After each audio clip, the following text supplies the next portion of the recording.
नमस्कार, news one India देख रहे हैं। अब आपके साथ मैं हूं ऋतु। बुलेटिन की शुरुआत करेंगे। आज से चैत्र शुक्ल प्रतिपदा की शुरुआत हो रही है। सुबह से ही मंदिरों में श्रद्धालुओं का तांता लगा है। नवरात्रि में देवी के 9 रूपों की पूजा की जाती है। आज देवी के शैलपुत्री रूप की उपासना हो रही है। आज का ब्रह्मयोग सुबह 9:18 से कल सुबह 6:06 तक रहेगा और ये शुभ मुहूर्त जिसमें तमाम भक्तगण पूजा अर्चना कर अपनी मनोकामना की अर्जी भगवान के सामने डाल सकते हैं। माता रानी से कृपा बरसाने के लिए आज मनोकामना मांग सकते हैं, क्योंकि आज नवरात्रों का पहला दिन है और ऐसे में भक्तगण बड़ी संख्या में मंदिर पहुंच रहे हैं। ये तस्वीरें उदाहरण है कि किस तरह से भारी संख्या में भक्तगण मंदिर में पहुंचकर भगवान और माता रानी से अपनी मनोकामना के लिए अर्जी डाल रहे हैं।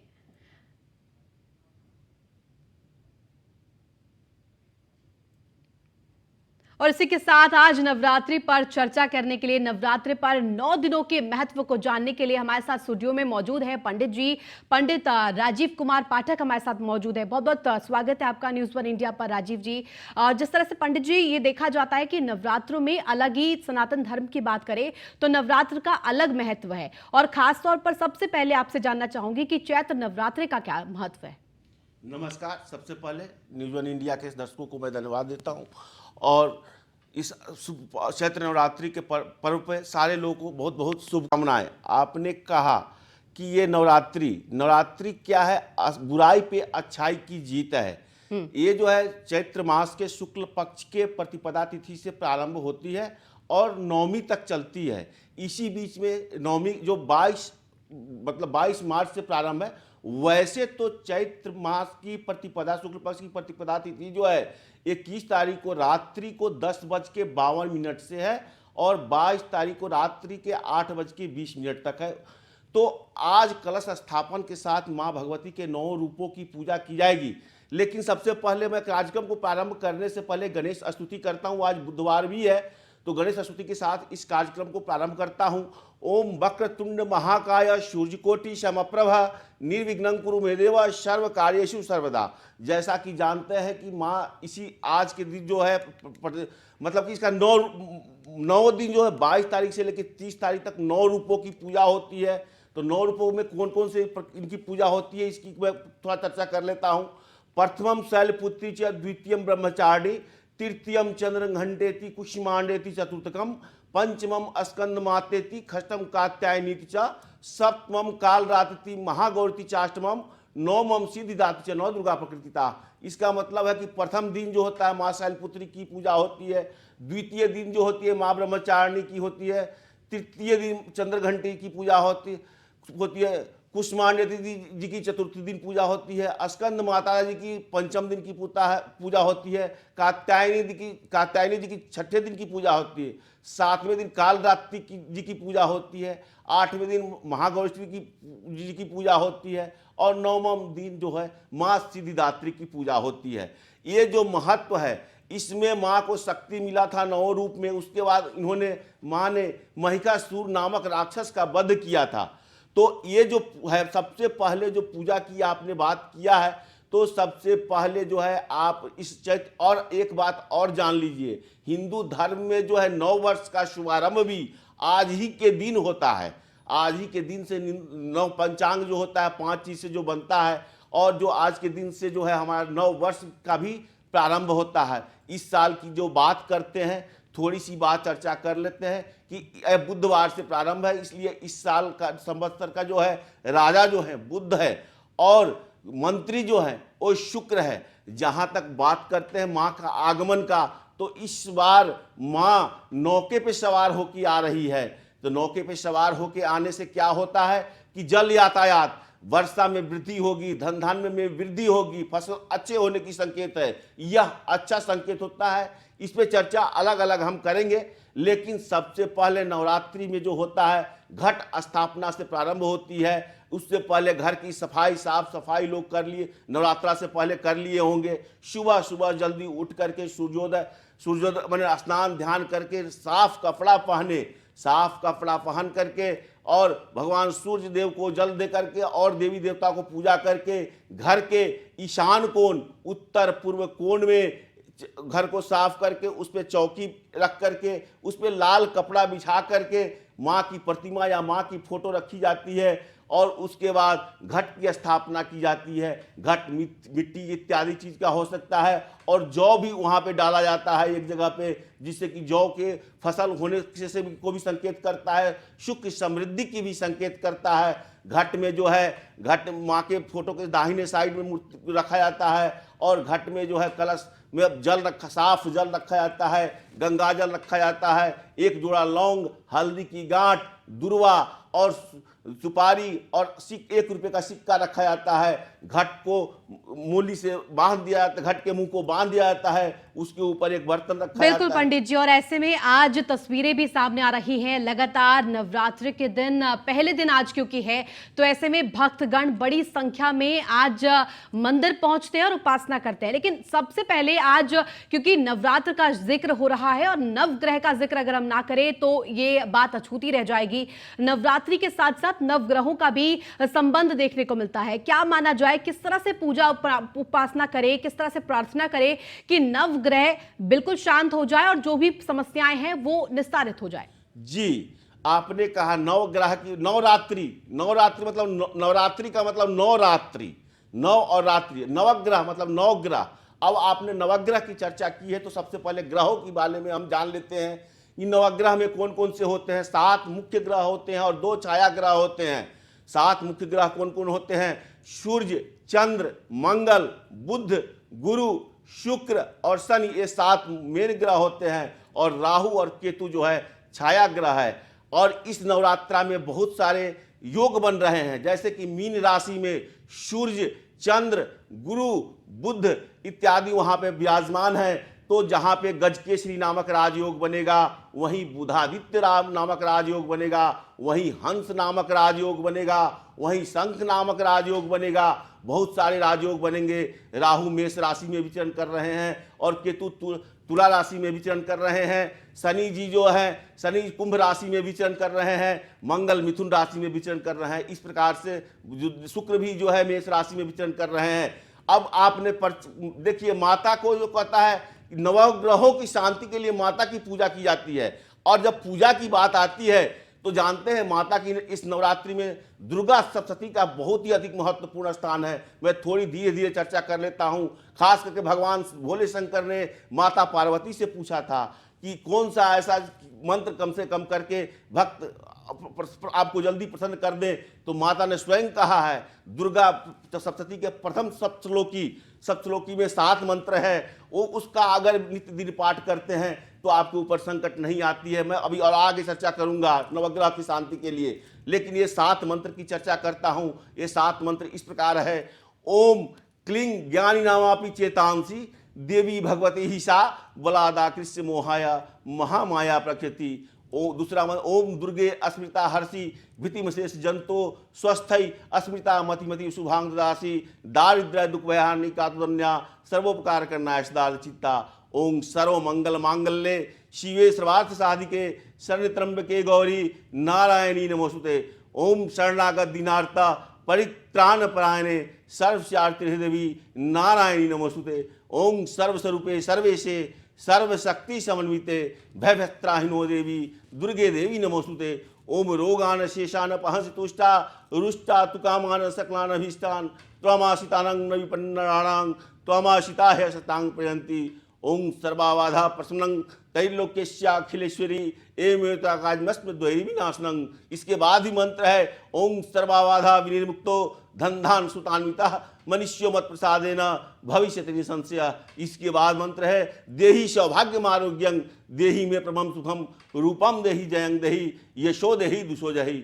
उसके बाद दुर्गा माता का मेन मंत्र है ओम जयंती मंगला काली भद्रकाली कपालिनी दुर्गा क्षमा शिवा धात्री स्वाहा स्वधा नमोस्तुते। जहां तक मैं सारांश में कहता हूं, नवग्रह शांति के लिए अगर कुछ नहीं कर सकते हैं तो नवान्न मंत्र एक है, या आप लोग याद कर लीजिए। इस मंत्र के जाप करने से भी नवग्रह की शांति होती है।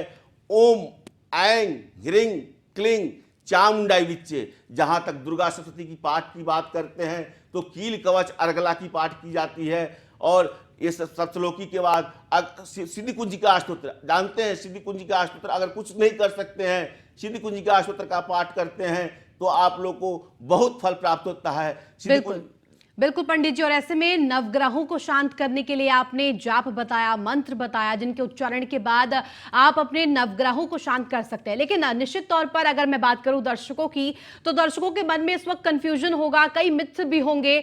जिस तरह से शुभ मुहूर्त को लेकर कंफ्यूजन रहता है, और खासतौर पर बात करें तो पूजा के लिए अलग अलग दिन में क्या अलग अलग तरीके से पूजा की जाए, क्या अलग अलग तरीके अपनाए जाए, इसको लेकर भी काफी कंफ्यूजन दर्शकों के मन में रहता है। उस कंफ्यूजन को भी जरा पंडित जी दूर कीजिए। देखिए, माँ की पूजा तो माँ की शक्ति की पूजा होती है।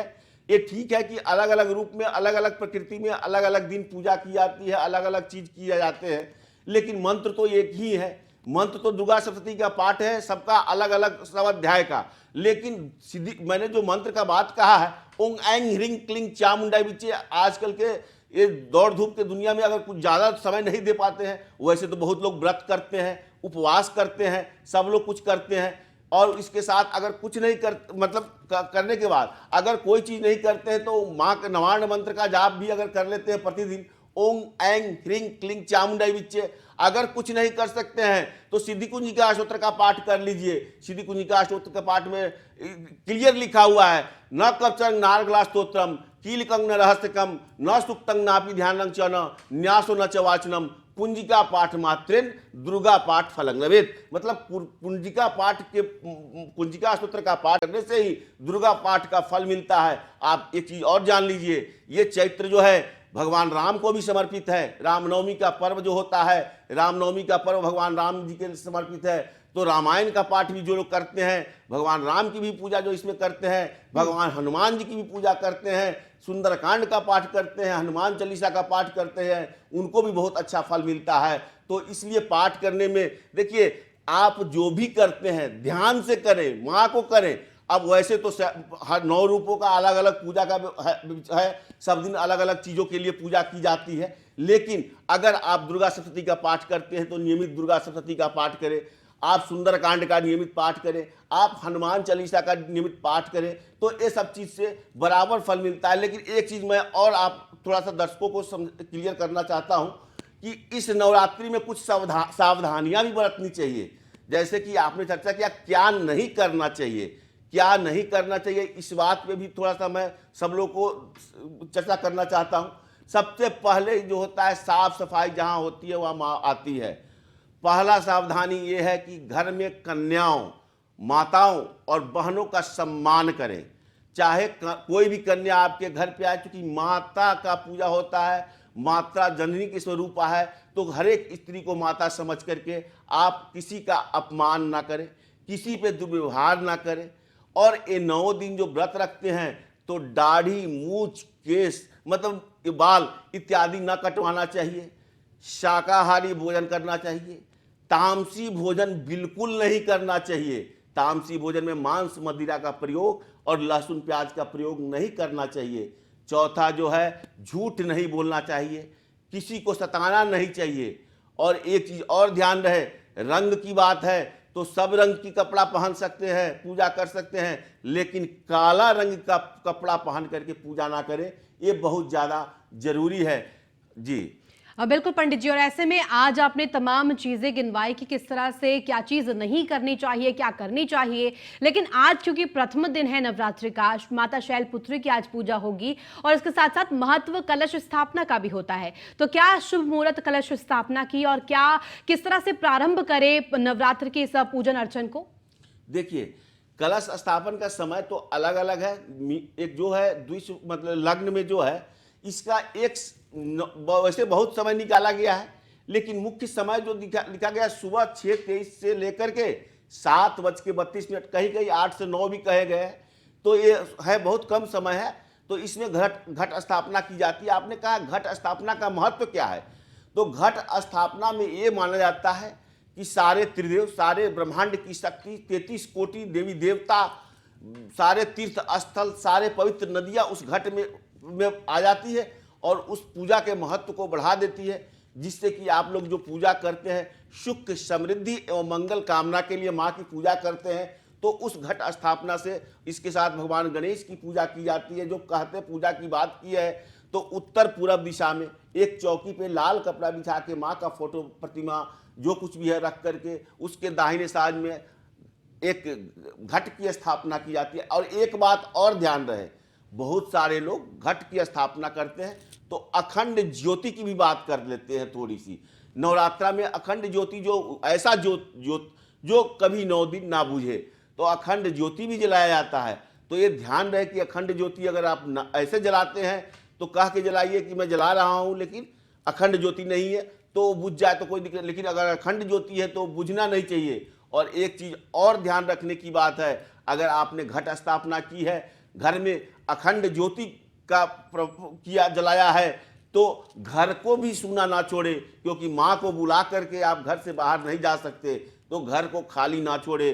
कभी भी कोई ना कोई सदस्य घर का उस अंदर हो। और आप जो पूजा आरती करते हैं, माँ को नैवेद्य भोग इत्यादि धूप दीप अगरबत्ती जला करके आरती करके और पूजा करके, और पूजा करने के बाद नैवेद्य लगा करके। और एक चीज और ध्यान रहे, सब काम करते हैं, हर एक दिन आपको क्षमा याचना भी करना है कि हमसे जो गलती हुई है, हमारे परिवार से जो गलती हुई है, उसको क्षमा करेंगे। इस प्रकार से है वह मंत्र, अपराध सहस्त्राणि क्रियन्ते अहर्निशं मया दासुमिति मांग मत्वा क्षमस्व परमेश्वरी आह्वानं न जानामि विसर्जनं पूजां चैव न जानामि क्षम्यतां परमेश्वरी मंत्रहीनं क्रियाहीनं भक्तहीनं सुरेश्वरी यद पूजितं मया देवी परिपूर्णं तदस्तु में। तो इस प्रकार से क्षमा प्रार्थना करके, क्योंकि और बहुत सारे विधि हैं, लेकिन आप कोशिश करें कि अगर सब कुछ कर, चूंकि इस दुर्गा सप्तशती के पाठ से आपकी नवग्रह की भी शांति होती है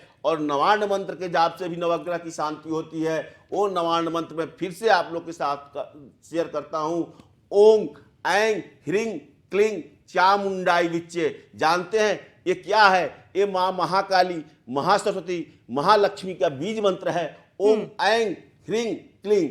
अगर आप तीनों माता को शक्ति के रूप में पूजते हैं, शक्ति के रूप में इसमें बहुत सारी होती है, तो निश्चित रूप से धन धान्य में वृद्धि होगी और मनोकामना की आपकी पूर्ति हो सकती है। लेकिन बिल्कुल पंडित जी, और ऐसे में आपने जब जिक्र किया है पूजन अर्चन का, तो आपसे ये भी जानना चाहेंगे, क्योंकि पूजा अर्चना की विधि विधान को लेकर भी तमाम कंफ्यूजन्स रहते हैं, और ऐसे में भोग क्या लगाया जाए, ये सबसे बड़ा सवाल रहता है। भोग किस तरह से 9 दिन लगाया जाए जिससे कि माता रानी प्रसन्न होकर जो मनोवांछित मनोकामना है वो पूरी करे, प्रसन्न होने के बाद उनकी जो मन में माता रानी के समक्ष जो मनोकामना है वो किस तरह से पूरी की जाए, उसको लेकर भी कंफ्यूजन रहता है। और खासतौर पर रंगों का भी महत्व इसमें देखा जाता है कि किस तरह के रंग इस्तेमाल किए जाए, किस तरह के वस्त्र पहने जाए, इसका भी खासा ख्याल रखना होता है। जी, जहां तक भोग की बात करते हैं आप, तो भोग में मिश्री भी लगा सकते हैं, दूध से बना हुआ भी लगा सकते हैं। मतलब माँ को हर भोग जो है दूध से बना हुआ कोई मिठाई है,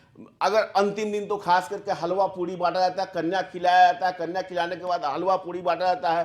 तो माँ को माने पंचफल और पंच मिष्टान से भोग लगाया जाए, तो माँ को श्रद्धा भक्ति से मिश्री, मतलब छुआड़ा, ये पंचामृत, ये सब चीज़ जो है, जो मतलब सूखा फल भी हो सकता है, तो आप भोग लगाइए। लेकिन 9वें दिन हलवा और चना की भी भोग लगाया जाता है। और जहाँ तक रंगों की बात की है, तो रंग जो है, रंग खास करके काला कपड़ा नहीं पहनना चाहिए। मैं 9 दिन का रंग का थोड़ा सा चर्चा कर लेता हूँ। पहला दिन नारंगी है, दूसरा दिन श्वेत है, तीसरा दिन लाल है, चौथा दिन नीला है, और 5वां दिन पीला है, 6ठे दिन हरा है, 7वें दिन स्लेटी है, 8वें दिन नीला और हरा, 9वें दिन करके इस तरह से आप रंगों का जो है इस तरह से कपड़ा पहन सकते हैं। काला कपड़ा नहीं पहनना है। बिल्कुल पंडित जी, और ऐसे में आपने जब जिक्र कर ही दिया है रंगों का, तो अब ये भी जान लेते हैं, क्योंकि 9 दिन पूजा होती है, 9 दिन माता रानी की पूजा की जाती है, लेकिन कई बार ऐसा देखा जाता है कि कुछ लोग तो उपवास रख लेते हैं, उपवास रखते हैं, 9 दिन भी रखते हैं, कई लोग पहले और आखिरी दिन भी रखते हैं, लेकिन कई ऐसे लोग हैं जो कि ऑफिस जाते हैं, स्वास्थ्य के कारण वो उपवास नहीं रख पाते, वो कैसे इस बार पूजा अर्चना करें? देखिए, उपवास क्या होता है, मतलब कि एक तप है। तप है कि माँ, मतलब कि हम सिर्फ और सिर्फ माँ के प्रति समर्पित है। तो जो लोग रख सकते हो बहुत अच्छा, बहुत लोग तो 9 दिन रखते हैं। अब कुट्टू का आटा या कुछ जो जो फलाहार लेकर के सिंघाड़ा इत्यादि, सिंघाड़े का आटा इत्यादि का लेकर के फलाहार करते हैं। जो लोग नहीं कर सकते फल से भी कर सकते हैं। अगर कुछ नहीं करते हैं, दैनिक जाते हैं तो दैनिक पूजा करें। दैनिक पूजा कैसे कर सकते हैं? आप जाइए, प्रतिदिन नहा स्नान, सुबह स्नान ध्यान करके साफ कपड़ा पहन करके माता का जो भी आप पूजा पाठ कर सकते हैं, माता का, राम जी का, हनुमान जी का, किसी का भी पूजा पाठ कर सकते हैं। शाम सुबह संध्या आरती करें और दिन भर भगवान माता रानी का ध्यान करें। आप नियमों का पालन करें, खाना खाएं चाहे व्रत करें या ना करें। कम से कम तामसी भोजन का प्रयोग इस 9 दिन नहीं करना चाहिए। मांसाहारी भोजन का प्रयोग नहीं करना चाहिए। शराब मदिरा का सेवन नहीं करना चाहिए। लहसुन प्याज का सेवन नहीं करना चाहिए। जो कुछ है ब्रह्मचर्य का पालन करना चाहिए। सबसे बड़ी चीज है इस नवरात्रा में जो लोग पूजा करते हैं, चाहे जो लोग ध्यान देते हैं, वो ब्रह्मचर्य का पालन जरूर करें और नियमों का पालन करते हुए माँ को ध्यान करते हैं, राम जी को ध्यान करते हैं, हनुमान जी को ध्यान करते हैं, तो सभी देवी देवता मनोवांछित फल जरूर देते हैं। बहुत तरह की कष्टों जिनके घर में है वो इस पूजा से बहुत महत्व होता है। जानते हैं 4 नवरात्रि होती है, 2 गुप्त नवरात्रि होती है और चैत्र का शारदीय बसंत का नवरात्रि है और एक शारदीय नवरात्रि आती है। ये दोनों महत्वपूर्ण नवरात्रि माने जाते हैं। तो इसलिए आप लोग अगर देवी मतलब ध्यान से जो व्रत ना भी करें तो माँ का ध्यान करें, पूजा करें। खास करके माँ का 3 ये इस मंत्र का जाप करते रहे, ओम ऐं ह्रीं क्लीं चामुंडाई विच्चे। अगर किसी का अपमान न करें, औरतों को गलत नज़र से ना देखें और इस अपने ऊपर नियंत्रण रखें, माँ के ऊपर सदा भक्ति करें, क्योंकि माँ तो शक्ति स्वरूपा है। सभी भगवान के रूप मतलब शक्ति के रूप में प्राप्त होकर के महिषासुर का वध की थी, सभी शक्ति की प्राप्त पूजा करके। तो इसलिए आप लोग जो लोग व्रत नहीं रखते हैं वो लोग भी ध्यान करके माँ की नित्य क्रिया की तरह पूजा करें। थोड़ी सी पूजा करें, चलते ऑफिस से बैठे हुए हैं, किसी मतलब इसमें है न झूठ बोले, न किसी के प्रति गलत भावना रखें। तो जितना हृदय साफ रहेगा, माता उनके प्रति भक्त क्या होते हैं, भगवान भक्त के अधीन होते हैं और जिनका दिल साफ होता है भगवान उनको साथ जरूर देते हैं। जी बिल्कुल पंडित जी, आपने तमाम चीज़ों का जिक्र किया, शुभ मुहूर्त का जिक्र किया, किस तरह से पूजा करनी चाहिए, क्या जाप करने चाहिए, इसमें क्या क्या सावधानियां बरतनी चाहिए, क्या चीज़ नहीं करनी चाहिए। आपने तमाम कंफ्यूजन हमारे दर्शकों के दूर किए। बहुत शुक्रिया आपका न्यूज़ 1 इंडिया पर जुड़ने के लिए और अपना बहुमूल्य समय हमें देने के लिए। फिलहाल इस खास पेशकश में, इस खास बुलेटिन में बस इतना ही। आप देखते रहे न्यूज़ 1 इंडिया।